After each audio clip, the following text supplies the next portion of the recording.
কিছু নাস্তিক বামরা আমরা সকলে জানে মুসলমান তো এখন মূর্তিতে যায় না, রাস্তার মধ্যে যদি দাঁড়া করাইতে পারি এখানে নমস্কার করব, সালাম দিব। আচ্ছা, আমরা মূর্তিকে আমাদের মণ্ডপের মধ্যে যেভাবে গিয়া উপাসনা করি তারা রাস্তার গিয়া এমনভাবে করব, কোনো সমস্যা নাই। আচ্ছা, মূর্তি আর ভাস্কর্যের মধ্যে কোনো সমস্যা যদি নাও থাকে, তৎকালীন সময় হজরত নূহ আলাইহিস সালাতু ওয়াস সালাম এন্তেকালের আগে উনার কিছু মুরিদান ভক্তরা কিছু কিছু এমনভাবে পাতিল দিয়ে কিছু জিনিস বানাইলো, মানুষ আঁকলো। নূহ পয়গম্বর এন্তেকালের পরে ওই মানুষগুলি যে বানাইলো মাটি দিয়া, ওই পরের নবীর উম্মতেরা আইসা ওই মাটির এইগুলাকে সেজদা দিতে শুরু করছে। মানুষ যা তৈরি করে, মানুষ যা বানায়, এর মধ্যে বেজাল। এর মধ্যে একটা হলো ইংরেজদের সালাম। সকালবেলা তারা বলে গুড মর্নিং, এটা তাকে 12টা পর্যন্ত, 12টার পরে গুড আফটারনুন 4টা পর্যন্ত, এরপরে গুড ইভিনিং, এটা হলো সন্ধ্যা পর্যন্ত, সন্ধ্যার থেকে নিয়ে রাত পর্যন্ত হলো গুড নাইট। মানুষের তৈরি ইংরেজদের সালাম 24 ঘন্টার মধ্যে 4 বার পরিবর্তন হয়। আর আজ থেকে 1500 বছর আগে যে আল্লাহ সালাম নাজিল করেছেন, কিয়ামত পর্যন্ত সালাম যেইভাবে আছে সেইভাবে থাকবে, পরিবর্তন হবে না। তার কারণ সালামের প্রতিষ্ঠাতা কে? আরো জোরে বলেন কে? এর দ্বারা প্রমাণ হয়ে গেল মানুষ যা বানায় বেজাল। এখন আসুন আরেকটু সামনের দিকে যায়। বর্তমান গত কয়েকদিন পূর্বে বাংলাদেশের যে কোনো এক টিভির প্যান্ডেলে বসে একজন বিখ্যাত ঢাকা ইউনিভার্সিটির ক্রিমিনোলজি সেক্টরের যিনি চেয়ারম্যান, তিনি বলেছেন আসসালামু আলাইকুম ওয়া রাহমাতুল্লাহর ভিতরে জঙ্গিবাদীর গ্রান পাওয়া যায়। উনি বলেছেন, ছোটবেলা শুনেছি সালাম আলাইকুম সালাম আলাইকুম। উনি এত বড় একটা ইউনিভার্সিটির ক্রিমিনোলজি বিভাগের চেয়ারম্যান, বাংলাদেশের সবচেয়ে বড় বিদ্যাপীঠ ঢাকা ইউনিভার্সিটি, সেখানের একটা বিভাগের অধ্যাপক চেয়ারম্যান হইয়া সালাম আলাইকুম শুনছে। সালাম আলাইকুম অর্থ হইল আপনি ধ্বংস হন। নাউজুবিল্লাহ। আমি যা বলি উলামায়ে কেরাম এখানে আছে, আপনারা জিজ্ঞাসা করবেন। সালাম আলাইকুম অর্থ হইল আপনি ধ্বংস হন, আর আসসালামু আলাইকুম অর্থ হলো আপনার উপর আল্লাহ রহমত এবং শান্তি বর্ষণ করুন। তাহলে যেই এত বড় শিক্ষিত হওয়ার পরে বাংলাদেশের সবচেয়ে দামি বিদ্যাপীঠে থাকার পরে সালাম জানে না শুদ্ধ করে, সে এত বড় ইউনিভার্সিটির কোনো সাধারণ চাকরি শিক্ষক হওয়ার যোগ্যতা নাই। কেন নাই? আসসালামু আলাইকুম বলেছে, সেখানের মধ্যে জঙ্গিবাদের গ্রান পাওয়া যায়। আল্লাহ হাফেজ, এর মধ্যে জঙ্গিবাদের গ্রান পাওয়া যায়। এই সমস্ত নাস্তিক মুরতাদরা মুসলমানদের ঈমানকে নষ্ট করতে চায়, আর মুসলমানদেরকে এমনভাবে সালাম থেকে দূরে সরাইতে চায়, আল্লাহ হাফেজ থেকে দূরে সরাইতে চায়। আপামর বাংলাদেশের জনসাধারণ সালামকে যেইভাবে মহব্বত করে ভালোবাসে, এটা মুসলমানদের ঈমানের দাবি। তার কারণ সালাম প্রতিষ্ঠা করেছেন আল্লাহ। কথা বলেন ঠিক কিনা? আমার আল্লাহ যা প্রতিষ্ঠা করেছেন, এই জিনিসটাকে প্রতিষ্ঠিত রাখার জন্য আমি জীবন দিব, আমি রক্ত দিব, সব দিব। কিন্তু আমার আল্লাহ যা প্রতিষ্ঠিত করেছেন, আমি তা প্রতিষ্ঠিত করেই যাব জমিনে। কথা বলেন ঠিক কিনা? আমরা সব সময় বলে আসছি, গতকালও আমি বলেছি, যারা সালামের বিরোধিতা করে, সালামকে বলে জঙ্গিবাদের গ্রান পাওয়া যায়, এরা মুসলমান নামদারি মুখোশ লাগাইয়া মুসলমানদের ঈমানকে ধ্বংস করার ষড়যন্ত্র করে। পরিষ্কার ভাষায় বলে দিতে চাই, সালামের বিরোধিতা যারা করবে, সালামকে জঙ্গিবাদীর অস্ত্র যারা মনে করবে, সালামকে যারা জঙ্গিবাদীর সাথে তাল মিলাবে, তাদের স্থান বাংলাদেশে কখনো জনগণ দিবে না। কথা বলেন ঠিক কিনা? এখন আসুন যেই কথাটা বলতেছিলাম, উদখুলু ফিস সিলমি কাফা, পরিপূর্ণভাবে ইসলামের মধ্যে প্রবেশ করো। তার কারণ ইসলাম এবং ইসলামের বিধিবিধান একজন নাজিল করেছেন। আপনারা চিল্লায় বলুন তিনি কে? দু একটা এক্সাম্পল দিলে সময় কম, তারপরও দিতে হবে বুঝার জন্যে। আপনি যদি মহারাষ্ট্রের হিন্দু ভাইদেরকে জিজ্ঞাসা করেন তোমার ভগবানের নাম কি, উচ্চ কণ্ঠে বলবে গণেশ। দিল্লির হিন্দু ভাইদেরকে যদি জিজ্ঞাসা করেন আপনাদের ভগবানের নাম কি, উচ্চ কণ্ঠে বলবে রাম। গুজরাটের হিন্দু ভাইদেরকে যদি জিজ্ঞাসা করেন তোমাদের ভগবানের নাম কি, উচ্চ কণ্ঠে আওয়াজ দিয়ে বলবে কৃষ্ণা। বাংলাদেশের হিন্দু ভাইদেরকে যদি জিজ্ঞাসা করেন তোমাদের ভগবানের নাম কি, উচ্চ কণ্ঠে বলবে দুর্গা। বিহারের হিন্দু ভাইদেরকে যদি জিজ্ঞাসা করেন তোমাদের ভগবানের নাম কি, উচ্চ কণ্ঠে বলবে কার্তিক। পশ্চিম ভারতে যারা আছে তাদের হিন্দু ভাইদেরকে যদি জিজ্ঞাসা করা হয় তোমাদের ভগবানের নাম কি, উচ্চ কণ্ঠে বলবে শঙ্কর। নেপালের হিন্দু ভাইদেরকে যদি জিজ্ঞাসা করা হয় তোমাদের ভগবানের নাম কি, উচ্চ কণ্ঠে বলবে পশুপতি। আর পরিষ্কার ভাষায় বলে দিতে চাই, পৃথিবীর যে কোনো রাষ্ট্রে, যে কোনো সমাজে, যে কোনো পরিবারে, আরব হোক, অনারব হোক, ইউরোপ হোক, আমেরিকা হোক, লন্ডন হোক, কানাডা হোক, আফ্রিকা হোক, সৌদি আরব হোক, কাতার হোক, যে কোনো রাষ্ট্রের উচ্চ কণ্ঠে বলবে আল্লাহ। কথা বলেন ঠিক কিনা? এক এক দেশের মধ্যে রবের নাম পরিবর্তন। এর দ্বারা বোঝা যায় ইসলাম ছাড়া যত ধর্ম আছে সব ধর্ম আল্লাহর কাছে গ্রহণযোগ্য হবে না। কথা বলেন ঠিক কিনা?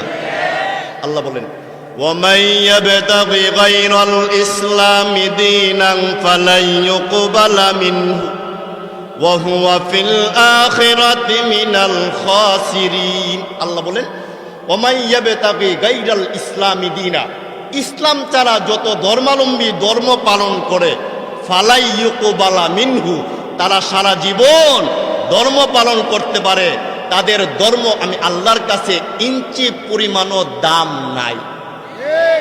তার কারণ উদখুলু ফিস সিলমি কাফা, পরিপূর্ণভাবে ইসলামের মধ্যে আমরা প্রবেশ করতে হবে, পরিপূর্ণভাবে ইসলামের মধ্যে আমাদেরকে দাখিল হতে হবে।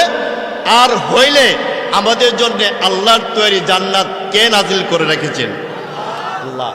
আর একটু সামনের দিকে যায় যে ইসলামের মধ্যে পরিপূর্ণভাবে ঢুকলে আল্লাহ নবীর সাহাবাই কেরাম বা অন্যান্য সাহাবাই কেরামদের ইতিহাস, তাদের জীবনে যদি পড়া হয় দেখা যায় জীবন দিয়েছে।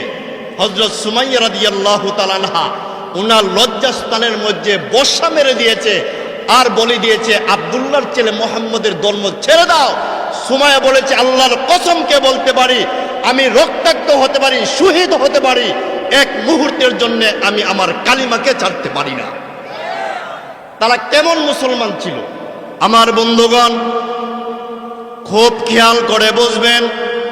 আল্লাহর নবীর একজন সাহাবী যার নাম সিদ্দিক আকবর আবু বকর, এমন একজন নরম মানুষ ছিলেন। বিশ্বনবী বলে দিয়েছেন আবু বকরের মতো নরম মানুষ কিয়ামত পর্যন্ত আর পৃথিবীতে আসবে না। কেউ যদি আবু বকরকে আঘাত করে আবু বকর পাল্টা কোনো জবাব দেয় না। এমন সময় দেখা যায় সিদ্দিক আকবর ছিল কাপড় ব্যবসায়ী। যে কোনো মানুষ কাপড় কেনার পরে পুরাতন কাপড়কে জমা দিলে সিদ্দিক আকবর তা গ্রহণ করে নিতেন। তার কারণ হইল ঝামেলা কোনো জিনিস তিনি পছন্দ করতেন না, নরম মানুষ ছিল। হঠাৎ করে মক্কার বাজারে যাওয়ার পরে আল্লাহর তৈরি একটা আইন জারি হয়ে গেল, সেটা হলো ওয়াকরিদুল্লাহ কারদান হাসানা। আল্লাহ আয়াত নাজিল করে বলে দিয়েছেন, ওরে পৃথিবীর মানুষেরা, তোমাদেরকে আমি বিধান দিয়ে দিলাম, যাদের সম্পদ আছে, যাদের টাকা আছে, পয়সা আছে, নেশাবে যাকাতের পরিমাণ যাদের সম্পদ আছে রে, এই সম্পদ থেকে 40 ভাগের 1 ভাগ আমি আল্লাহর রাস্তায় দেওয়া তোমার জন্য ফরজ করে দিলাম। ওই মক্কার বাজারে আবু বকর দোকানে বসা আছে। এমত অবস্থায় দেখা যায় একজন কাফের আল্লাহকে গালি দিয়েছে আর বলে ফকিরের ঘরের ফকির, আব্দুল্লাহর ছেলে মোহাম্মদও ফকির, তার খোদা রব আল্লাহ হইল ফকির। তার কারণ হইল আল্লাহ যদি টাকাওয়ালা হইতো আমাদের কাছ থেকে সম্পদ নেওয়ার কিসের দরকার? কথা বলেন। এমভাবে ডাকা ডাকা বলে যখন বলে আবু বকর সিদ্দিক যার হাত ধরে কালিমা পড়েছে ওই মোহাম্মদ হইল ফকির, তার আল্লাহ হইল ফকির। ফকিরের ঘরের ফকির যখন বলেছে আবু বকর টিকি নরম মানুষ, আল্লাহ এবং মোহাম্মদকে গালি দেওয়ার কারণে সাথে সাথে তার গালের মধ্যে একটা তাপ্পুর মেরে দিয়েছে। এই বিচার বিশ্বনবীর আদালতে চলে আসলো। আসার পরে বলে, ইয়া রাসূলুল্লাহ, ইয়া হাবিবাল্লাহ, ওগো নবীজি, আপনার আবু বকর মক্কার বাজারে আমাকে তাপ্পুর মেরেছে, আমি বিচার চাই। রাসূল বলেন, না না, মনে হয় তুমি চিনতে পারো নাই, সে মনে উমর তোমাকে তাপ্পুর দিয়েছে। তখন কাফের ডেকে ডেকে বলে, ইয়া রাসূলুল্লাহ, ইয়া হাবিবাল্লাহ, ওগো নবীজি, আমি আপনার আবু বকরকেও চিনি, উমরকেও চিনি, নিশ্চয় আমাকে আবু বকর তাপ্পুর মেরে দিয়েছে। এই বিচার নিয়ে যখন বিশ্বনবীর আদালতে হাজির হয়ে গেল, আল্লাহর নবী বিশ্বনবী ডেকে ডেকে বলেন, ওরে সাহাবায়ে কেরাম, কোথায় আমার আবু বকর? আজকে আবু বকরকে এই বিচারের মজলিসে নিয়ে আসুক। সকলে যখন নিয়ে আসলেন, আবু বকর সিদ্দিককে বলেন, বিশ্বনবী যখন জিজ্ঞাসা করেছেন, তুমি কি তাকে তাপ্পুর দিয়েছো নাকি? সে বলে দিয়েছে, ইয়া রাসূলুল্লাহ, ইয়া হাবিবাল্লাহ, নিশ্চয় আমি তাকে তাপ্পুর দিয়েছি। কেন জানেননি? আমার আল্লাহ এবং আপনাকে সে গালামন্দ করেছে, এই জন্য আমি তাপ্পুর দিয়েছি। বিশ্বনবী তখন ডেকে ডেকে বলে, ও আবু বকর, আমি মুহাম্মদ এবং আল্লাহকে গালি দিয়েছে, সাক্ষী কোথায়? কাফের দুইজন সাক্ষীকে কিছু দিনার দিরহাম দিয়ে বানাওয়ার সাক্ষী লইয়া হাজির হইল আল্লাহর নবীর কাছে। কি অবস্থা দেশের! 500 টাকা দিলে ব্রাহ্মণবাড়িয়ার কোর্টে 5 জন সাক্ষী হাজির করতে হবেন, মিথ্যা কথা বলেন। আর আমাদের দেশের এমন অবস্থা, 1 কাপ লাল চা যদি খায়, আপনার পিছনে 2 ঘন্টা সার্ভিস আছে না নাই? আপনাদের সরাইলে নাও থাকতে পারে, এটা হলো ভদ্র একটা উপজেলার নাম সরাই, সেখানে নাও থাকতে পারে। আমরা বাংলাদেশের বিভিন্ন জায়গায় যাই, তখন দেখি অনেকে আমাদেরকে বলে, হুজুর, 1 কাপ রং চা খাওয়াইলে 2 ঘন্টা সার্ভিস দেওয়া যায়, এমন মানুষও আমাদের গ্রামে আছে। যাই হোক, আবু বকর সিদ্দিক বলেন, সাক্ষী বাহির করো। বিশ্বনবী বলেন, আবু বকর সিদ্দিক বলেন, ওগো নবীজি, আস-সাদিক, আস-সিদ্দিক শব্দটা তো আপনি আমাকে দিয়েছেন। রাসূল বলেন, সিদ্দিক মিদ্দিক কুটে চলে না, সাক্ষী চলে। শেষ পর্যন্ত বিশ্বনবী লম্বা ঘটনা আনার পরে সিদ্ধান্ত হইল, ওই কাফের ব্যক্তি আবু বকরকে একটা তাপ্পুর মেরে দিবে। নাউজুবিল্লাহ পড়ে। তখন ডেকে ডেকে বলেন, আল্লাহ ডেকে ডেকে বলেন, ওরে আমার বন্ধু জিব্রাইল, তাড়াতাড়ি যাও আব্দুল্লাহর ছেলে মুহাম্মদের কাছে, গিয়ে বলো আবু বকরের কোনো সাক্ষী লাগবে না, আমি স্বয়ং আবু বকরের সাক্ষী হয়ে গেলাম। আল্লাহ আয়াত নাজিল করে বলে দিলেন, লাকাদ সামিআল্লাহু কাওলাল্লাযীনা ক্বালু ইন্নাল্লাহা ফাকিরু ওয়া নাহনু আগনিয়া। ও বিশ্বনবী, আমি আল্লাহ আয়াত নাজিল করে বললাম, ওই কাফের আপনাকে আমাকে গালি দিয়েছে, আবু বকর সত্য কথা বলে দিয়েছে। আমি বলতে চাই, যেই আবু বকর ছিল নরম, মাটির চেয়েও নরম, আল্লাহর নবীর বিরুদ্ধে কথা বলেছে, আগুন এবং লোহার চেয়ে শক্ত হয়েছে। এই জন্যে বিশ্ব নবীকে যারা কটাক্তি করবে, গালি দিবে, নরম হইলেও গরম হতে হবে ইমানের স্বার্থে। কথা বলেন ঠিক কিনা? অনেকে আমাদেরকে প্রশ্ন করে, হুজুর, ফ্রান্সে আমাদের নবীকে ব্যঙ্গাত্ম করছে, আমরার অসুবিধাটা কোথায়? আচ্ছা, ফ্রান্সে যদি আমার নবীকে ব্যঙ্গাত্ম করে, সিনেমা বানায়, আমাদের তো কোনো অসুবিধা হওয়ার কথা না।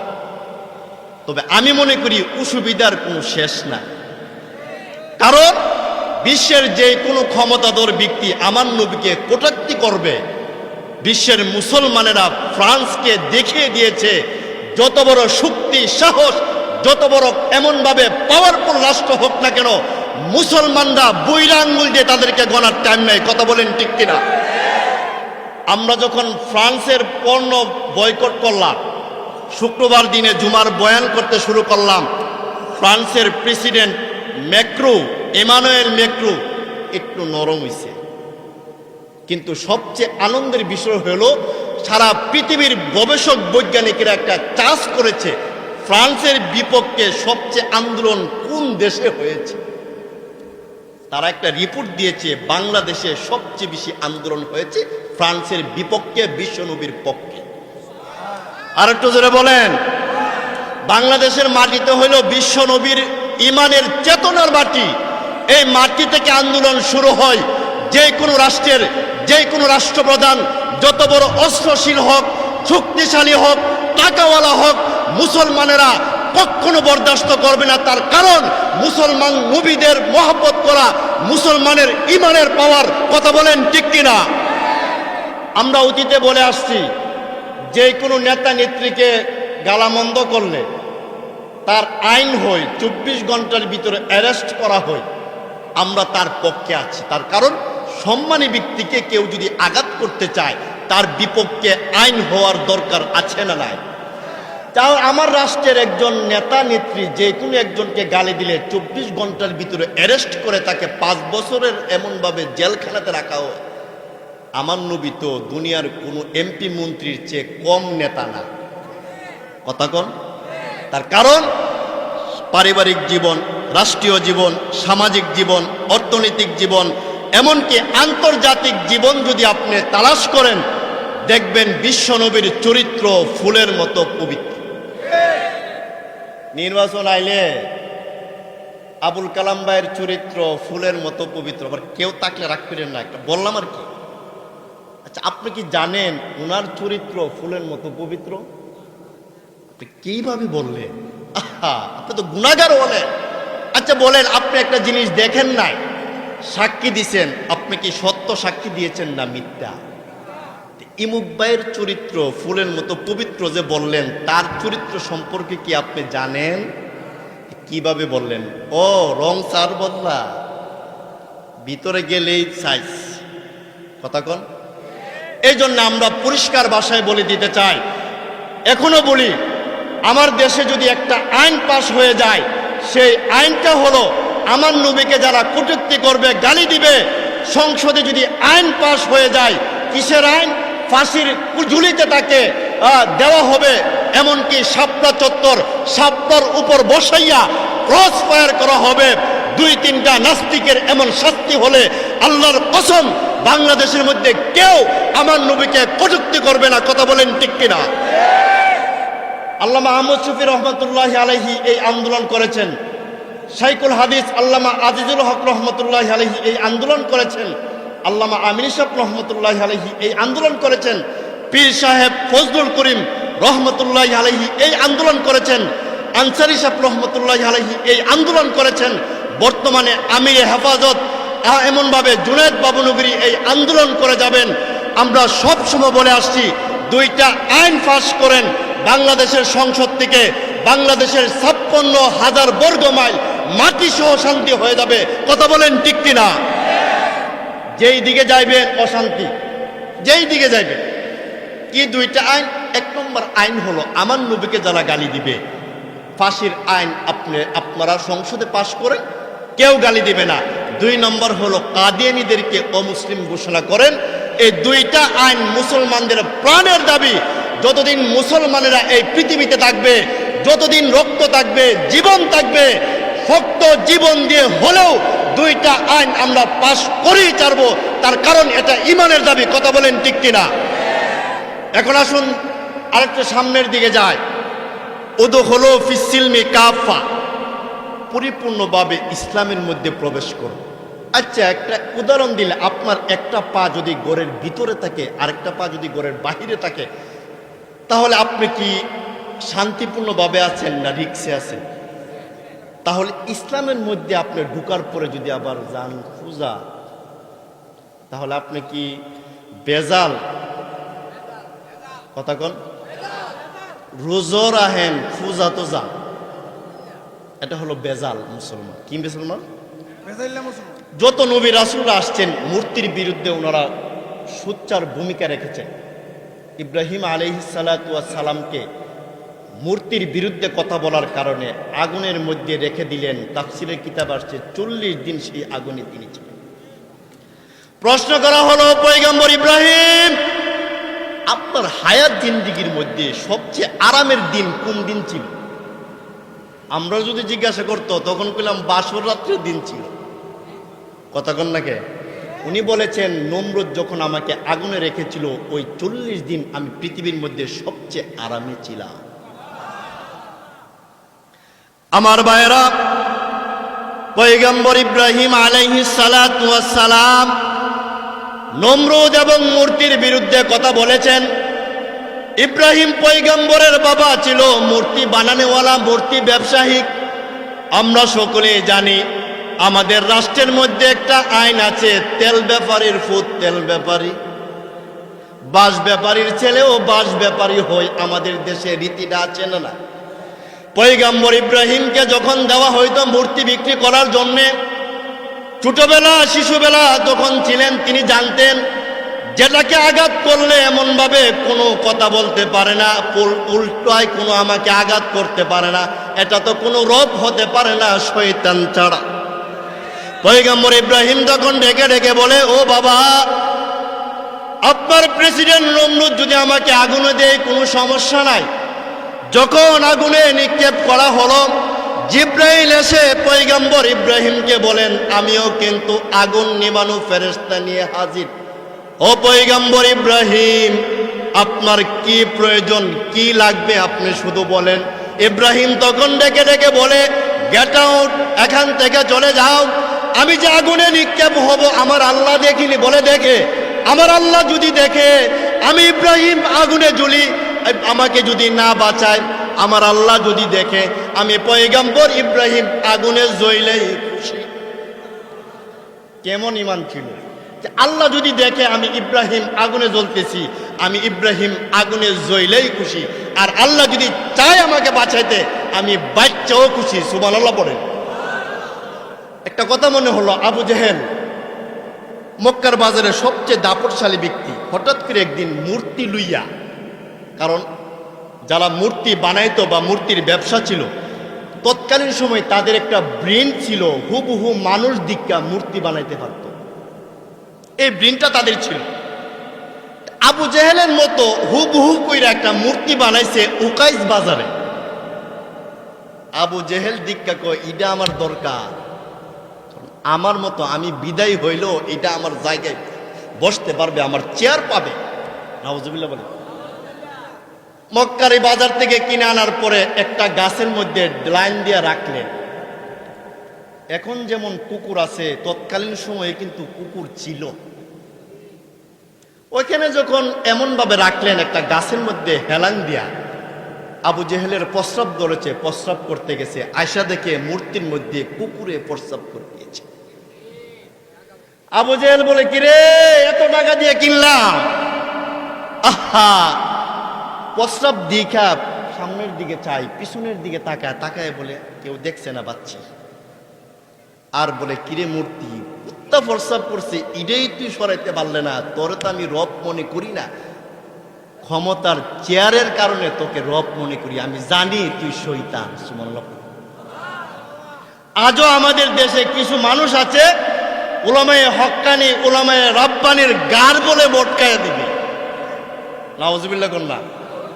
যারা মূর্তির বিরুদ্ধে কথা বলে, যারা এমনভাবে দেখা যায় সুদের বিরুদ্ধে কথা বলে, যারা ঘুষের বিরুদ্ধে কথা বলে, এমনভাবে সংসদের পার্লামেন্টের একজন সংসদ সদস্য মন্ত্রী হইয়া উলামায়ে হক্কানির গার বটকায় দিবে, এই আচরণটা শোভা পায় না। কথা বলেন ঠিক কিনা? কারণ আপনারা মন্ত্রীর চেয়ারে বসে আছেন, সংসদের পার্লামেন্টের সদস্য, আপনার প্রত্যেকটা কথা হতে হবে দামি, নির্ভেজাল। কথা কোন ঠিক কিনা? আলেমদের গার মটকায় দিলে কি আলেমরা বসে থাকবে? আলেমদের সাথে আপনারা আছেন না, কারণ নবী বিদায় হয়েছে, নবীর সিলসিলাকে ধরে রাখবেন। আমার পাশে যে উলামায়ে কেরামরা বসে আছেন, উনারা আমাদের ছেলেতা, উনারা হচ্ছে নবীর ওয়ারেস। উনাদেরকে যারা গার মটকাইতে চাইবে, আমরা তার হাতকে মটকায় দিব। কথা বলেন ঠিক কিনা? সাহস কোথায় পেলেন আপনি গার মটকায় দিবেন আলেমদের? কোন আলেম? আল্লামা মামুনুল হক সাহেব, পীর সাহেব চরমুনার গার মটকায় দিবেন? আপনারা কোন পীর সাহেব চরমুনায় আর আল্লামা মামুনুল হক সাহেব দুইজনের বক্তরা যদি সরাই ব্রাহ্মণবাড়িয়া বাংলাদেশ নামে বাসার থেকে বাহির হওয়ার সাহস পাবে তারা? ইসির রুমে কথা বলতে অনেক মজা, বাহির হইয়া দেখো মুরগাচুরার দলেরা, ইসির রুমে কথা বলতে সহজ, রাস্তায় ফলটনের ময়দানে আসা দেখো মানুষরা তোমাদেরকে নাচতে নাবুদ করে দিবে। ঠিক কিনা? দূরে বলেন। আমরা কোনো কথা বলি না। অনেকে আবার বলে, গত জুমাতে আমাকে এক মুসল্লি প্রশ্ন করেছেন, হুজুর আমরা তো ভাস্কর্য মানাইতেছি, মূর্তি না। আচ্ছা, আমাদের বাংলাদেশে যারা বলে ঘুষকে বলে গিফট, কথা কোন নাকি, সুদকে বলে ইন্টারেস্ট, মদকে বলে ড্রিঙ্কস, তারাই মূর্তিকে বলে ভাস্কর্য। কথা কোন ঠিক কিনা? একটা দিয়ে আরেকটা বুঝায়। ওই ঘুষ খাইছে ওটাকে বলে গিফট, সুদ খাইছে ইন্টারেস্ট, মদ খাইছে ড্রিঙ্কস। এই সমস্ত একটার ব্যাখ্যা আরেকটা দেয়। যে সমস্ত নাস্তিকেরা তারাই মূর্তির কথা বলে ভাস্কর্য বানাইতে চায়। তার কারণ আমরা পরিষ্কারভাবে বলে দিয়েছি, উলামায়ে হক্কানি উলামায়ে কেরাম, রব্বানি উলামায়ে কেরাম রিসার্চ করে দেখেছেন, পরিষ্কার বক্তব্য দিয়েছেন, ভাস্কর্য যেটা মূর্তি সেটা। কথা বলেন, মুসলমানদের দিলের ভিতরে রক্ত খনন হচ্ছে, আর খনন করবেন না।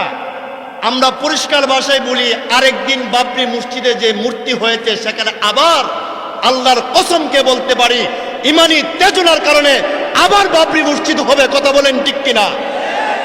কারণ বাতিলদের পাওয়ার ক্ষণস্থায়ী। কারণ আমরা সকলেই জানি, যারা সংসদ সদস্য বা যে কোনো পদের বা যে কোনো আসনের আছে, আমি প্রথমে বলেছি আসন যতদিন আছে দাম ততদিন, আসন না থাকলে তার কোনো বিল নাই, লেস ফর। দুঃখের সাথে বলতে হয়, গত কয়েকদিন আগে আমি উসমানী বিমানবন্দরে ল্যান্ড করার পরে মাননীয় অর্থমন্ত্রীকে আমি দেখলাম। আমার এত কষ্ট পেয়েছি আমি দিলে, যে মানুষটার সিলেট যাবে শুনলেই হাজার নেতাকর্মীরা তাকে সিলেট দেওয়ার জন্য দাঁড়ায় থাকে। ক্ষমতা নাই, বিমানবন্দরে 2-3 জন লোকও তাকে পাহারা দেওয়ার জন্য নাই। নিজের ছেলে নাই, ছেলে তাকে বাসার থেকে বাহির করে দিয়েছে। এর দ্বারাই প্রমাণ হয়ে যায় ক্ষমতা চিরস্থায়ী না ক্ষণস্থায়ী। আর একটু জোরে বলেন। যে কথা বলতেছিলাম আমার ভাইয়েরা, পয়গম্বর ইব্রাহিম তখন ডেকে ডেকে বলে, ওরে নমরুদের বাহিনী, আমাকে আগুনে একবার নয় হাজার লক্ষ কোটি বার আমাকে আগুনে জ্বালাইবা, কিন্তু আমি মূর্তির বিরুদ্ধে টিকি কথা বলবো। আমাকে নারীর লোভ দেখাইবা কোনো অসুবিধা নাই, আমাকে পদের লোভ দেখাইবা কোনো অসুবিধা নাই, এমনকি দেখা যায় আমাকে চেয়ারের আসনের লোভ দেখাইবা কোনো দরকার নাই। কেন জানুনি? যেই মূর্তি তার সামনে মশা বসলে সরাইতে পারে না, সে তো খোদা হবে দূরের কথা, শয়তান ছাড়া কোনো কিছু হতে পারে না। ইব্রাহিম তখন ডেকে ডেকে বলে, ও নমরুদের বাহিনী, আমাকে আরো কত কষ্ট দিবা? সমস্ত কষ্টকে আমি বর্জন করতে রাজি, কিন্তু আমার মওলা মালিক যদি খুশি হয়ে যায়, আগুনে জ্বলন্ত সময়টা আমার জন্য সাকসেস। কথা কই? এই জন্য তখন ডেকে ডেকে বলে, আল্লাহ তখন ইব্রাহিম আলাইহিস সালাতু ওয়াস সালামকে ডেকে ডেকে বলে, ও পয়গম্বর ইব্রাহিম, আপনি অনেক কষ্ট স্বীকার করেছেন, এই জন্যে আমি আপনাকে একটা উপাধি দিলাম খালিলুল্লাহ। শুধু তাই নয়, আপনার সন্তানকে আমার রাস্তায় কুরবানি দিয়েছেন, এই জন্যে আমি আপনার ছেলের সন্তানের উপাধি দিলাম জাবিহুল্লাহ। আপনার সন্তান এবং আপনি 2 জন মিলে খানায়ে কাবাকে সংস্কার করে সুন্দর করে বানাইলেন, এই জন্যে আমি খানায়ে কাবার নাম রাখলাম বাইতুল্লাহ। কিন্তু সেই খানায়ে কাবার মধ্যে একজন মুতাওয়াল্লির দরকার আছে না নাই? মসজিদ, মাদ্রাসা, যে কোনো শিক্ষা প্রতিষ্ঠানের সভাপতি মুতাওয়াল্লির দরকার আছে না নাই? থাকলে এই প্রতিষ্ঠান থাকবে স্বচ্ছ, ভেজাল হবে না, দুর্নীতি হবে না, অপকর্ম হবে না। কথা বলেন ঠিক কিনা? এই জন্য খানায়ে কাবার মুতাওয়াল্লি বিশ্বনবী সরকারে আলম সাল্লাল্লাহু আলাইহি সাল্লামকে বানায় দিলেন, আর বললেন, ও ইব্রাহিম পয়গম্বর, এই জন্য খানায়ে কাবার মুতাওয়াল্লি, খানায়ে কাবার নাম রাখলাম বাইতুল্লাহ। মুতাওয়াল্লি যিনি হবেন তিনি হলেন মুহাম্মাদুর রাসূলুল্লাহ। শুধু তাই নয়, তখন ডেকে ডেকে বলে, ও পয়গম্বর ইব্রাহিম, শুধু তাই নয়, খানায়ে কাবার একজন মুতাওয়াল্লি দরকার, মুহাম্মাদুর রাসূলুল্লাহকে বানাইলাম।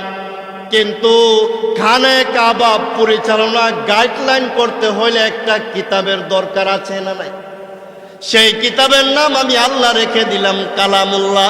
শুধু তাই নয়, আগন্ত কিয়ামত পর্যন্ত আমার নবী বিশ্ব নবী মুহাম্মদকে যারা মানবে, পয়গম্বর ইব্রাহিমকে যারা মানবে, ইব্রাহিমের ছেলে ইসমাইলকে যারা মানবে, বিশ্বনবীর আকীদাকে যারা মানবে, সুন্নতে তরিকাকে যারা মানবে, আল্লাহ স্বয়ং বলে দিয়েছেন তারা হইল হিজবুল্লাহ, মানে হইল তারা আমি আল্লাহর দলের সদস্য।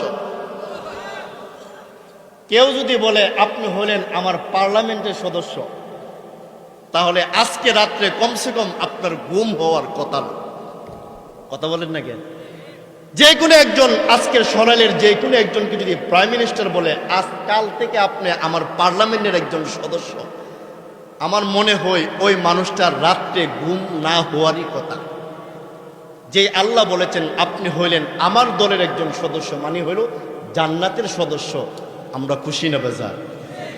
এই জন্য আল্লাহ সুবহানাহু ওয়া তাআলা প্রথমে বলে দিয়েছেন আমার তেলাওয়াতকৃত আয়াতে, উদখুলু ফিস সিলমি কাফা, পরিপূর্ণভাবে ইসলামের মধ্যে প্রবেশ করো। এর ব্যাখ্যা দিয়েছেন তাফসিরে ইবনে কাসির, তাফসিরে হিব্বানের মধ্যে সমস্ত মুহাক্কিক উলামায়ে কেরাম বলেছেন যার মধ্যে 4টা গুণ থাকবে আল্লাহ তাকে উলি বানাইয়া কবরে নিয়ে যাবে। 1 নম্বর হলো কাসরাতু যিকরিল্লাহ, যারা বেশি বেশি আল্লাহকে স্মরণ করবে। 2 নম্বর হলো সুহবাতু আহলিল্লাহ, হক্কানি উলামায়ে কেরাম, বুজুর্গ পীর মাশায়েখের সুহবতে যারা থাকবে। 3 নম্বর হলো খেদমাতু খালকিল্লাহ, আল্লাহর দেওয়া মাখলুকাত যারা আছে তাদের খেদমত করবে। 4 নম্বর হলো ইত্তেবাউ সুন্নাতে রাসূলিল্লাহ, যার পা থেকে নিয়ে মাথা পর্যন্ত রাসূলের সুন্নতের গলার মালা পরবে। এই 4টা গুণ যাদের থাকবে, তাফসীর কারকরা বলছেন মরার আগে আল্লাহ তার নামটুকু উলিদের খাতায় লেখার ব্যবস্থা করে দেবে। 1 নম্বর হলো, মনে রাখবেন, 1 নম্বর হলো কাসরাতু যিকরিল্লাহ, কাকে স্মরণ করব? আরো জোরে বলেন কাকে? 2 নম্বর হলো সুহবাতু আহলিল্লাহ, আল্লাহওয়ালাদের সুহবতে থাকা। আহা, এখন তো আল্লাহওয়ালা কেডা আল্লাহওয়ালা না কেডা এটাই চিনা জানা। গত কয়েকদিন পূর্বে আমি রংপুর গিয়েছিলাম, সেখানে দেখি বাবারে লইয়া লেডিস এবং জেন্টস, মানে পুরুষ এবং মহিলা মিছিল, বাবা আছে যেখানে, আমরা আছি সেখানে। দেখলাম, আমি বললাম যে কি বাবার সমস্যা কি? বাবা আমাদের পীর। দেখলাম পুরা শরীর উলঙ্গ, শুধু লজ্জাস্থানটা হাফ উলঙ্গ। তখন বললাম যে কি ব্যাপার, উনি তো দেখে যা পাগল। বলে না, সুরতে পাগল হইল, ভিতরে মাল আছে। আমি বললাম যে মাল আছে এটা তো দেখাই যা। কথা বলেন না কেন? এই জন্য আমাদের সমাজে কিছু, আর সব সময় মনে রাখবেন, মানে পুঁজি ছাড়া কোনো ব্যবসা থাকলে এটা হলো ফিরের ব্যবসা। কথা বলেন? হক্কানি পীর আছে, পীর সাহেব চরমোনাই, আল্লাহু আকবার বলে। শাইখে দিগলবাগি ছিলেন, বরুণার পীর সাহেব ছিলেন, এরা হচ্ছে হক্কানি পীর। আরো আছে, কিন্তু বাতিল পীরও কিন্তু আছে। দেখবেন বাবার একটা ছবি ঘরের মধ্যে লাগাই রাখে। আমি এক মুসল্লির বাসায় দাওয়াত খাইতে গেলাম, গিয়ে দেখলাম মাইজবান্ডারের ছবি লেখা। আমি বললাম কি ব্যাপার, সবসময় যে আমার বয়ান শুনেন, মাইজবান্ডার হুজুর বরকতের লেগে রাখছি। আমি বললাম বছরে বছরে উমরা করেন আর মাঝবান্ডারি বাবারে মানছেন ফির, আপনার উমরা 100 বার করলেও আল্লাহর কাছে গ্রহণ হবে না। কথা বলেন ঠিক কিনা? এই সমস্ত কিছু বন্ড মানুষ আছে। আবার আমাদের মধ্যে কিছু আছে কুফরিও করে, নাউজুবিল্লাহ করে। আচ্ছা, কুফরি করলে এই মানুষটা কি মুসলমান না কাফের? কারণ তার তো মালের দরকার, দান্দা হইছে মাল।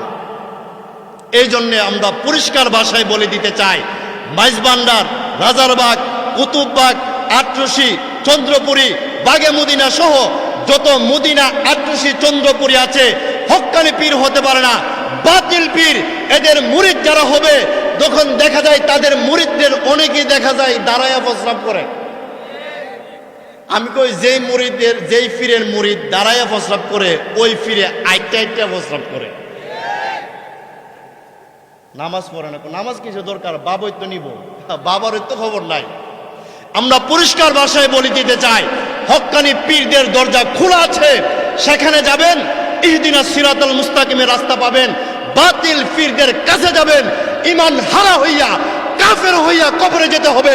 কথা বলেন ঠিক কিনা? কিন্তু স্বর্ণ তো দোকানে আছে, ঢাকা শহরে কি যে বাটপারি শুরু হয়েছে, হঠাৎ করে একটা স্বর্ণের চাকরা, অর্থাৎ একটা কি যেন চকচক করে একটা চাকরা না, ভাই আমি বেশি কথা করছি, বিদেশ থেকে আইছি, এটা নিয়ে যা আছে দিলাম। দোকানও নিয়ে দেখছে 500 টাকা তো ভালো, দোকানে নিছে বেটা, এটা 5 টাকা, ওইটার দাম নাই। স্বর্ণ যেমন স্বর্ণকাররা টেস্ট করে রাখে, আমাকে আপনাকে ইমানওয়ালারা টেস্ট করে, পীরওয়ালা পীরকে মানতে হবে। আগে দেখতে হবে পীর কোরআন তেলাওয়াত করতে পারে কিনা, পীর তাহাজ্জুদ পড়ে কিনা, নামাজ পড়ে কিনা। যেই পীর কোরআন তেলাওয়াত করতে পারে না, তাহাজ্জুদ পড়ে না, এটা পীর নয়, দান্দাবাজ শয়তান। কথা বলেন ঠিক কিনা? আমার ভাইয়েরা, যে কথা বলতেছিলাম, পয়গম্বর ইব্রাহিম আলাইহিস সালাতু ওয়াস সালাম ঈমানকে বিসর্জন দেন নাই, কিন্তু আল্লাহ তার প্রতি খুশি হয়েছে।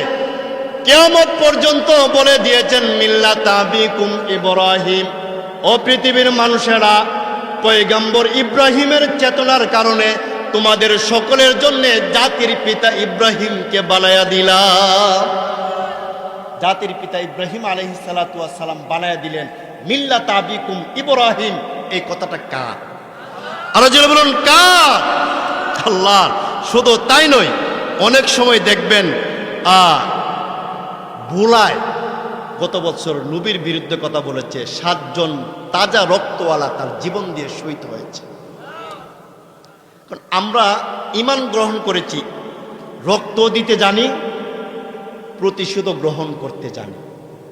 কিন্তু বিশ্বনবী প্রতিশোধ গ্রহণ করার জন্য বলেন নাই, এই জন্যে আমরা প্রতিশোধ গ্রহণ করি নাই। আমরা শুধু তাকায় থাকি, যখন বান বা আমাদের ব্যারিকেড ওভার হয়ে যাবে, মুসলমানরা ঘরে বসে থাকবে না। কথা বলেন ঠিক কিনা?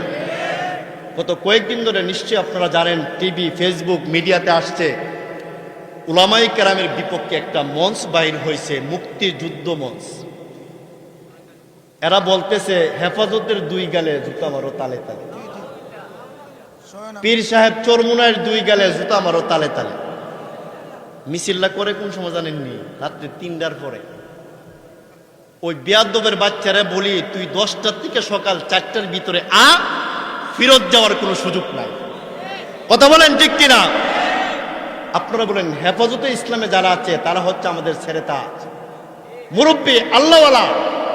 4-5টা নাস্তিক যদি আমাদেরকে হুঙ্কার দেয়, আমরা কখনো ব্যথিত নই। কথা বলেন ঠিক কিনা?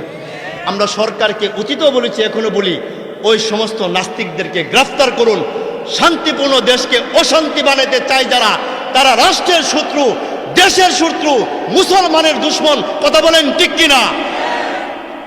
আমরা সবসময় বলে দিয়েছি। আরেকটা বাইর হয়েছে হিন্দু, বৌদ্ধ, খ্রিস্টান ঐক্য পরিষদ।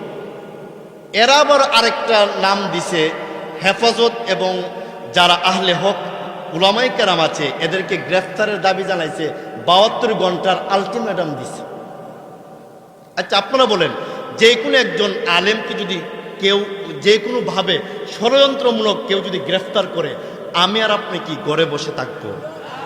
কথার কথা, আল্লাহ না করুক, শুনছেন পীর সাহেব চরমুনাইকে ইন্তেকাল করেছেন, সকাল থেকে আপনি আমি ঝাঁপিয়ে পড়ব ময়দানে।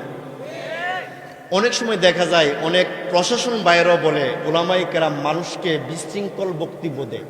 আচ্ছা, আপনারা যদি এইগুলি না জানেন, জানবে কারা? এমনও মানুষ আছে কিচ্ছু জানে না, টিভিও দেখে না, আছে না নাই? উনাকে জানানোর দরকার আছে না নাই? আমরা পরিষ্কার ভাষায় বলে দিতে চাই যে আল্লামা শাইখুল হাদিস আল্লামা আহমদ শফি সাহেব ইন্তেকাল করেছেন, উনার সৈনিকেরা ইন্তেকাল করেন নাই।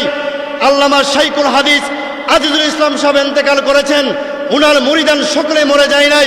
পীর সাহেব ফজলুল করিম রহমতুল্লাহি আলাইহি ইন্তেকাল করেছেন, উনার মুরিদান সকলে মরে যায় নাই। এমন ভাবে আল্লামা আনসারী সাহেব ইন্তেকাল করেছেন, উনার ভক্তবৃন্দরা কবরে যায় নাই। এমন ভাবে শাইখে দিগলবাগী ইন্তেকাল করেছেন, উনার সৈনিকেরা মরে যায় নাই। ফখরে বাঙাল ইন্তেকাল করেছেন, সৈনিকেরা মরে যায় নাই। যেই কোনো সময়, যেই কোনো মুহূর্তে উলামায়ে হক্কানির বিপক্ষে যারা ষড়যন্ত্র করবে, মুসলমানেরা কাপড়ের কাপড় বেঁধে ময়দানে চাপিয়ে পড়বে। কথা বলেন ঠিক কিনা? আমরা জীবনও দিতে জানি, রক্ত দিতে জানি, তার প্রমাণ শাপলা চত্বর। আমরা পরিষ্কার ভাষায় বলে দিতে চাই, আমরা শাপলা চত্বর যেতে চাই না, বাধ্য করলে শাপলা চত্বর আবার যাব, কথা বলেন ঠিক কিনা? শাপলা চত্বর মাত্র 70 লক্ষ লোক হইছে, গঞ্চে 70 লক্ষ। আমি মনে করি আগনা ছিল আরো কমসে কম 5 কোটি। কারণ ইমানওয়ালা ইসলামওয়ালাদেরকে গণনা করে শেষ করতে পারবে না একমাত্র আল্লাহ ছাড়া। এই জন্য অনেকে ভাবতেছে কি জানেননি, আহমদ শফি সাহেব মরে গেছে গা, হেফাজতে ইসলামকে টক্কর লাগছে, এই ফাহা দিয়া মোল্লারা একটা বাঁশ দিয়া দিল। মোল্লাদেরকে যারা বাঁশ দিতে আইব হেরা বাঁশ লইয়া যাইতে হইব। কারণ ওলামায়ে কেরাম সবসময় ইমান হারা মানুষকে ইমানের দিকে নিয়ে আসে, পথ হারা মানুষকে সিরাতুল মুস্তাকিমের পথে নিয়ে আসে। শুধু তাই নয়, জাহান্নামী মানুষকে জান্নাতের পথ দেখায় বাংলাদেশের ওলামায়ে কেরাম। আরেকটু জোরে বলেন ঠিক কিনা? শুধু তাই নয়, আরো অনেকে বলেছেন যে মুমিন মুসলমান, আমার তেলাওয়াতকৃত আয়াতের শেষ দিকে আল্লাহ বলেন, প্রথম দিকে বলেন উদখুলু ফিস সিলমি কাফা, ও পৃথিবীর মানুষেরা, ইমানদারেরা। আল্লাহ আপনাকে আমাকে ইমানদার বলে ডাক দিয়েছেন। আল্লাহু আকবার বলেন। আমার বন্ধুগণ খুব খেয়াল করে বুঝবেন, ইমানের দাম আল্লাহর কাছে অনেক বেশি। একজন সাহাবী বিশ্ব নবীকে জিজ্ঞাসা করলেন, ইয়া রাসূলুল্লাহ, ইয়া হাবিবাল্লাহ, ওগো নবীজি, ইমান গ্রহণ করেছি, ইমানের দাম কত, আপনি আমাদেরকে বয়ান করে শোনায়া দেন। আল্লাহর নবী তখন ডেকে ডেকে বলে, ও সাহাবায়ে কেরাম, কিয়ামত পর্যন্ত যারা আসবে তাদের সকলকে জানায়া দেবা, আসমান এবং জমিনের মধ্যে যা কিছু আছে রে, সব কিছুকে যদি এক পাল্লায় রাখা হয়, আর মুমিনের ইমানের 70 ভাগের 1 ভাগকে যদি আরেক পাল্লায় রাখা হয়, আল্লাহর কসম খেয়ে বলতে পারি, ওই 1 ভাগ বাড়ি হইয়া ইমানদারকে আল্লাহ সফলতার পথ দেখাইয়া দিবে। আপনারা সকলে জানেন, আপনার ঘরের মধ্যে যদি 10 থেকে 15 কেজি স্বর্ণ আপনার ঘরের মধ্যে থাকে, আর এলাকার সকলেই যদি জানে আপনার ঘরের মধ্যে স্বর্ণ, তাহলে আপনার ঘরের মধ্যে চোর ডাকাত ঢুকার সম্ভাবনা আছে না? কেউ যদি মনে করে না আমার ঘরের মধ্যে 10 কেজি 5 কেজি স্বর্ণ আছে, ওই মানুষের ঘরের ভিতরে যেমন এমনভাবে চোর ডাকাত আক্রমণ করার সম্ভাবনা আছে, তার চেয়ে বেশি দাম হলো ইমানদারের ইমান। কাফের বেঈমান মুশরিকরা টুকি দিয়ে ইমানদারের ইমান চিনে নিতে চায়। ইমানদার বলে জীবন দিব, ইমান দিব না, কথা বলেন ঠিক কিনা? সাহাবায়ে কেরাম তো তাই দিয়েছেন। হাব্বাবের জীবনী পড়েন, বেলালের জীবনী পড়েন, এমন ভাবে সুমাইয়ার জীবনী পড়েন, তখন দেখবেন জিন্দেগি ভোর সব দিয়েছে ইমান দেওয়ার জন্যে, ইমানকে প্রস্তুতি করার জন্যে, ইমানকে পাওয়ারফুল করার জন্যে। সর্বদাই বিশ্বনবীর কাছে তারা ছিলেন। সুবহানাল্লাহ। আমার বন্ধুগণ, যে কথা বলেছিলাম সিদ্দিক আকবরের কথা আসলো, প্রথমেই বলেছিলাম এমন নরম মানুষ ছিল আবু বকর সিদ্দিক। বিশ্বনবীকে একদিন প্রশ্ন করলেন, ওরে আবু বকর, তোমার জীবনের কোন জিনিসটা সবচেয়ে প্রিয়, আমি বিশ্বনবী জানতে চাই। আবু বকর তখন ডেকে ডেকে বলে, ইয়া রাসূলুল্লাহ, ইয়া হাবিবাল্লাহ, ওগো নবীজি, আপনার নুরানি চেহারার দিকে তাকায়া থাকলে আমি আবু বকর না খাইলেও কোনো অসুবিধা নাই। কেন জানেননি গো? আপনার নুরানি চেহারার দিকে তাকায়া থাকলে আমি আবু বকরের খানার কোনো মনে পড়ে না, চাকরির কথা মনে পড়ে না, ব্যবসার কথা মনে পড়ে না। ওগো নবীজি, আপনার নুরানি চেহারার ভিতরে যতক্ষণ আমি আবু বকর তাকায়া থাকি, ততক্ষণ পর্যন্ত আমার পেট এমনি বরকতে তাড়াতাড়ি ভরে যায়। রাসূল পাক সাল্লাল্লাহু আলাইহি ওয়াসাল্লামের চাচা আবু তালেব ইন্তেকালের সময় রাসূল বলতেন, চাচা কুলু লা ইলাহা ইল্লাল্লাহ ইন্নী আশফাউ লাকা ইনদাল্লাহ। চাচা, কানে কানে কালিমাটা পড়লাম না, আপনাকে জান্নাতে নেওয়ার জন্য আমি আল্লাহর কাছে সুপারিশ করব। চাচা তখন ডেকে ডেকে বলে, ইখতারতুন নার আলাল আর, আমি জানি তোমার ধর্ম সত্য। মক্কার কাফের বেঈমান মুশরিকরা বলবে, ও শেষ জীবনে বাতিজার হাতে কালিমা পড়ে গেছে, এই জন্য আমি জান্না শুননা জাহান্নামের আগুনকে বেছে নিলাম। নাউজুবিল্লাহ পড়ে। এই জন্য আমরা জান্নাতে যেতে চাই, রাসূলকে মহব্বত করে, জাহান্নাম থেকে মুক্তি নিতে চাই, রাসূলকে মহব্বত করে। এমনকি দেখা যাবে কোরআনের আইন শাসনকে প্রতিষ্ঠিত করে কবরে যেতে চাই, কথা বলেন ঠিক কিনা? আয়াতের প্রথম ভাগে বলেছেন উদখুলু ফিস সিলমি কাফা, পরিপূর্ণভাবে ইসলামের মধ্যে প্রবেশ করো। সংক্ষিপ্ত ব্যাখ্যা গেল। আরেকটা বাক আসছে, ওয়ালা তাত্তাবিউ খুতুওয়াতিশ শাইতান, শয়তানের পদাঙ্ক অনুসরণ করো না, কারণ ইন্নাহু লাকুম আদুব্বুম মুবিন, শয়তান মানুষের প্রকাশ্য শত্রু। এই কথাটা বলেছেন কে? আরো জোরে বলেন কে? তাত্তাবিউ খুতুওয়াতিশ শাইতান এর ব্যাখ্যা দিয়েছেন তাফসিরে জালালাইন সহ বিভিন্ন কিতাবের মধ্যে আসছে, বর্তমান কিয়ামত পর্যন্ত এমন কিছু জিনিস আসবে যেই জিনিসটা স্বয়ং শয়তান পরিচালনা করে। টাচ মোবাইল যুব সমাজকে নষ্ট করে দিয়েছে, আরো অনেক কিছু। কিন্তু এই শয়তানের পদাঙ্ক থেকে বাঁচতে হইলে কোরআনের তাফসিরের কোনো বিকল্প নাই। কথা বলেন ঠিক কিনা? আমার বন্ধুরা, শেষ দিকে চলে আসলাম। যে কথা বুঝাইতে চাইলাম, এই পৃথিবীতে শান্তির ধর্ম হলো ইসলাম। ইসলামের মধ্যে শিকারা বিশ্বনবীর এমন সুন্দর চেহারা আর আলোকিত ব্যবহার দেখে তারা সকলেই বিশ্বনবীর হাত ধরে কালিমা পড়েছে। মক্কার কাফের বেঈমান মুশরিকরা সকলেই বলতে শুরু করে দিয়েছেন, আব্দুল্লাহর ছেলে মোহাম্মদ পাগল হয়েছে, আমাদের মূর্তির বিরুদ্ধে কথা বলে। কারণ রাসূল যেই দিন দুনিয়াতে আসছেন, খানে কাবাতে 360টা মূর্তি সাথে সাথে ভেঙ্গে জমিনে পড়ে গেছে। সুবহানাল্লাহ জুড়ে পড়ে। কারণটা ছিল বুইস্তু লিকাসরিল আসনাম। রাসূল বলেন, বুইস্তু লিকাসরিল আসনাম, আমি বিশ্বনবী এসেছি মূর্তিকে ধ্বংস করার জন্য। কথা বলেন ঠিক কিনা? কিছু নাস্তিক বামরা আমরা সকলে জানে, মুসলমান তো এখন মূর্তিতে যায় না। রাস্তার মধ্যে যদি দাঁড়া করাইতে পারি, এখানে নমস্কার করব, সালাম দিব। আচ্ছা, আমরা মূর্তিকে আমাদের মণ্ডপের মধ্যে যেভাবে গিয়া উপাসনা করি, তারা রাস্তার গিয়া এমনভাবে করব, কোনো সমস্যা নাই। আচ্ছা, মূর্তি আর ভাস্কর্যের মধ্যে কোনো সমস্যা যদি নাও থাকে, তৎকালীন সময় হযরত নূহ আলাইহিস সালাতু ওয়াস সালাম ইন্তেকালের আগে উনার কিছু মুরিদান ভক্তরা কিছু কিছু এমনভাবে পাতিল দিয়ে কিছু জিনিস বানাইলো, মানুষ আঁকলো।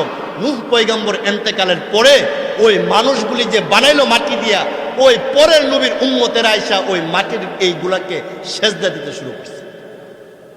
এখন যদি এই মূর্তি প্রতি অঞ্চলে অঞ্চলে, ব্রিজের মোড়ে, চৌরাস্তা, বিশ্ব রোডে এমনভাবে দেওয়া হয়, আহা, আবার নারীদের মূর্তি, নাউজুবিল্লাহ না, ময়মনসিংহ টিএসসি রোডের মধ্যে একটা নারীর মূর্তি দিয়ে রাখছে। নাউজুবিল্লাহ, বলতেও শরম লাগতেছে। নারীর ফাঁসাও দেখা যায়, বুকও খোলা। আচ্ছা, আমাদের মা বোনদের ইজ্জত আছে না নাই? আমরা পরিষ্কার ভাষায় বলে দিতে চাই, আমার মহিলা, আমার একজন মা, বিশ্বনবীর মাও মহিলা ছিলেন। আমার মা বোনদের ইজ্জতকে নিয়ে যারা চিনিমিনি খেলতে চায়, উলঙ্গ করে ভাস্কর্য দিতে চায়, বাংলাদেশের মুসলমান মা বোনদের ইজ্জতকে নষ্ট করতে চায় না। কথা বলেন ঠিক কিনা? আমাদের মা বোনদের এই সমস্ত উলঙ্গপনা দিয়া কি করতে চায় জানেননি? এরা বলে সমান অধিকার। ইসলাম বলে অগ্রাধিকার, তারা বলে সমান অধিকার। এই জন্যে ইসলাম নারীদেরকে যে সম্মান, যে মর্যাদা দিয়েছে, আর কোনো ধর্ম দিতে পারে না। কথা বলেন ঠিক কিনা? সর্বশেষ কথা বলে দিতে পারি, টেকনাফ থেকে তিতুলিয়া পর্যন্ত যে আওয়াজ হয়েছে, বাংলাদেশের আপামর জনসাধারণ মাঠে নামে নাই, নামতে বাধ্য হবে। মূর্তি নামের ভাস্কর্য অপসারণ বন্ধ না করলে বাংলাদেশের মুসলমান প্রয়োজনে আবার শাপলা চত্বরে যাবে, আবার শাপলা চত্বরে যাবে। কথা বলেন ঠিক কিনা? আর জোরে বলেন ঠিক কিনা? কারণ আমরা আর মূর্তি দেখতে চাই। কথা বলেন চাই। আমার নেতাকে আমি ভালোবাসি, নেতার জন্য আমি দোয়া করব। মূর্তির মাধ্যমে আমার নেতাকে আমি জাহান্নামের আগুনে ঠেলে দিতে পারি? আরো জোরে বলেন, আরো জোরে বলেন, পারি? এই জন্য আমরা সকলেই ওয়াদাবদ্ধ হব, বাংলাদেশে হবে কোরআনের ভাস্কর্য। চৌরাস্তাতে কোরআন থাকবে, আল্লাহর 99টা নাম থাকবে। কি লাভ হবে? কোরআন এবং 99টা নামের ফলক থাকার কারণে ওই এলাকার মধ্যে আল্লাহ রহমতের ফেরেশতা পাঠাইয়া এলাকার মধ্যে শান্তি দান করে দিবেন। সুবহানাল্লাহ বলেন। এই জন্য আমরা মূর্তি চাই না, কোরআনের ভাস্কর্য চাই। কথা বলেন, কি চাই? কোরআনের ভাস্কর্য চাই। এই জন্য আমরা মূর্তি চাই না, কোরআনের ভাস্কর্য চাই। এই জন্য যদি এই আইন প্রণয়ন বন্ধ না হয়, উলামায়ে কেরাম যদি বিবারের উলামায়ে কেরাম শাইখে করিমপুরি আমার উস্তাদ আপনাদেরকে ডাক দে, যাবেন তো? কারা কারা যাবেন? নারে তাকবীর! ইসলাম আছে যেখানে, উলামায়ে কেরাম যেখানে, আমিরে হেফাজত যেখানে, নারে তাকবীর! সর্বশেষ একটু ছোট্ট একটা কথা বলে শেষ করে দিতে চাই। মানি না, মানবো না, মানতে পারি না আল্লাহর রাসূলের অবমাননা। মানি না, মানবো না, মানতে পারি না আল্লাহর রাসূলের অবমাননা। অবমাননাকারীরা রক্ষা পাবে না, অবমাননাকারীরা রক্ষা পাবে না। মানি না, মানবো না, মানতে পারি না আল্লাহর রাসূলের অবমাননা। ঠিক কিনা বলেন? বিশ্ব নবীর উম্মতেরা লৌহাতে শমশির, খতম করো আবু জেহেলের নাতিপুতি সাগরিদ। বিশ্ব নবীর উম্মতেরা লৌহাতে শমশির, খতম করো আবু জেহেলের নাতিপুতি সাগরিদ। নাস্তিকদের আস্তানাতে আগুন জ্বালাও না, নাস্তিকদের আস্তানাতে আগুন জ্বালাও না।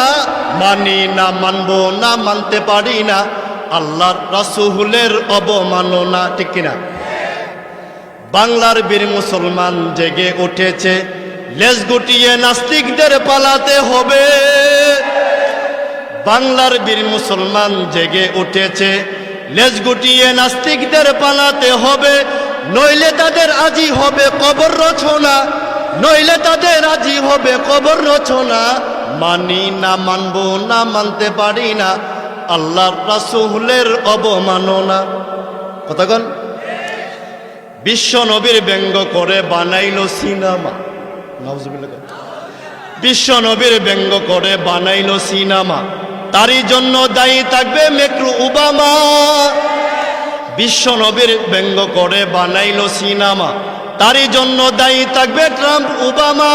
বুশের মতো জুতা খাইতে দেরি হবে না, বুশের মতো জুতা খাইতে দেরি হবে না।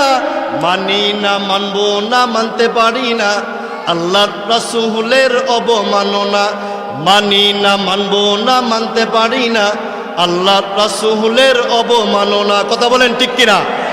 আল্লাহ তাআলা আমাদের সকলকে বিশ্বনবীর সম্মান ইজ্জত বজায় রেখে উলামায়ে কেরামের, যে বলেছি সুহবতু আহলিল্লাহ, হক্কানি উলামায়ে কেরামের পাশে থেকে তাদের সুহবতে থেকে কথা শ্রবণ করে আল্লাহ এবং তার রাসূলকে খুশি করে পৃথিবীর জমিন থেকে বিদায় হওয়ার আল্লাহ তাআলা আমাদের সকলকে তৌফিক দান করুন। সকলে পড়ে আমিন।